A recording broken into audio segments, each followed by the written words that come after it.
क्या मामला, आप लोग एप्लीकेशन देने आए एसडीएम साहब को?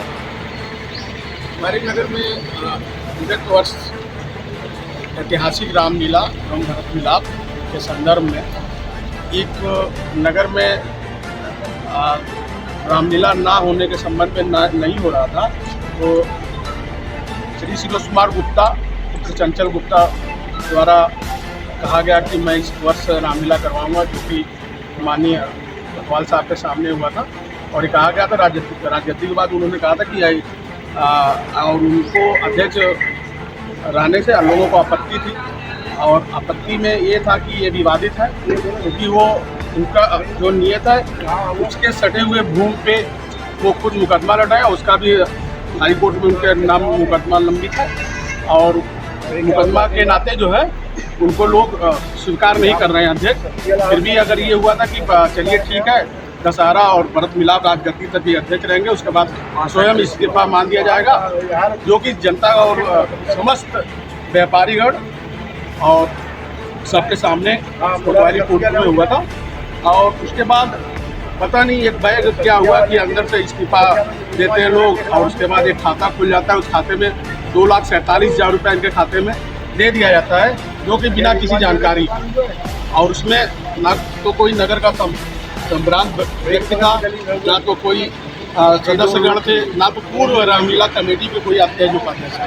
इससे ही साफ जाहिर होता है कि इनकी नीयत सही नहीं है, और इनकी नीयत पे सवालिया निशान होता है कि एक तो रामलीला दशहरा जब इन्होंने कहा था कि मैं स्वयं जो है 4 तारीख को भरत मिलाप के बाद जो है राजगद्दी के बाद इस्तीफा दे दूँगा, तो उनको समझ एसडीएम साहब के सामने ये लिखित हम लोगों को मिल जाए कि हाँ उसके बाद ये इस्तीफा दे देंगे, और एक नई कमेटी बनेगी जो कि आगामी 2026 में रामलीला भरत मिलाप और ये रामलीला मैदान की बुकिंग का रेख देख करेगी, और हर साल वो हिसाब जो भी बनेगा हर साल हिसाब जो है सार्वजनिक किया जाएगा। उसके बाद जो हर साल सार्वजनिक भरत मिलाप के बाद हर साल हिसाब सार्वजनिक किया जाएगा।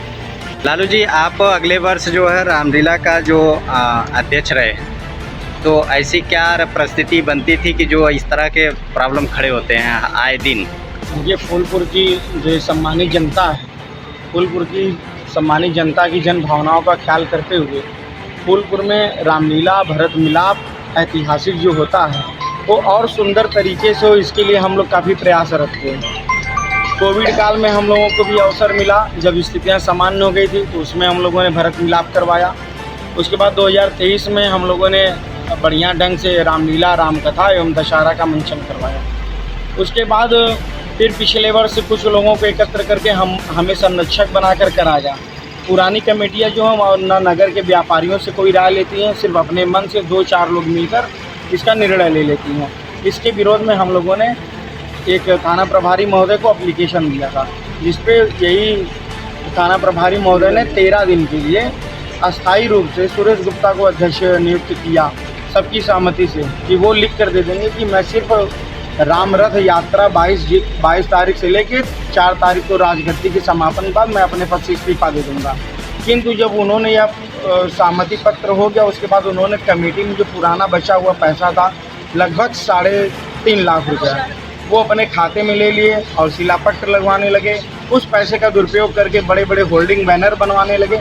इस पे हमें आपत्ति है। हम ये चाहते हैं कि वह एक सहमति पत्र लिखकर एसडीएम साहब की अध्यक्षता में या उनकी उपस्थिति में, नगर के गणमान्य व्यक्तियों की उपस्थिति में वो लिख कर दे दें, ताकि भविष्य में हम लोगों को कोई उस पे कार्यक्रम पे आपत्ति ना हो और फिर से हम नया अध्यक्ष चुन सकें। अच्छा, सूत्रों से पता लगा कि क्या शिलापत्र वगैरह का भी कोई मामला है क्या? जी, वो अभी तो 2 दिन हुआ उनको पैसा मिले हुए, 1 लाख रुपया उनको बहुत पहले मिल चुका है।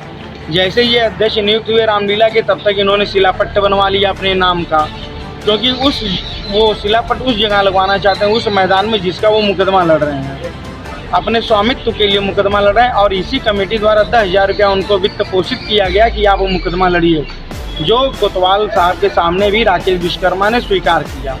तो इनको 10,000 रुपया मुकदमा लड़ने के लिए भी दिया गया, बाकी 3.5 लाख पा गए। इसका ये अनर्गल दुरुपयोग कर रहे हैं, इससे हम लोगों को आपत्ति। मतलब आप लोग क्या चाहते हैं, सार्वजनिक तरीके से ये कर अध्यक्ष चुना जाए? जी, हम लोग चाहते हैं कि जो कोतवाल साहब के सामने प्रशासन के बीच में जो सहमति बनी थी कि ये सार्वजनिक रूप से पुरानी कमेटी के लोग इस्तीफा देंगे और सबके सामने ये लिखित देंगे कि अब हमारे इस कमेटी से कोई मतलब नहीं है। जो नया अध्यक्ष है सिर्फ राजगद्दी तक 4/10/2025 राजगद्दी तक वो रहेगा। उसके बाद नगर की जनता एक नया अध्यक्ष चुन के वो 1 वर्ष पूरा कार्यभार देखेगी।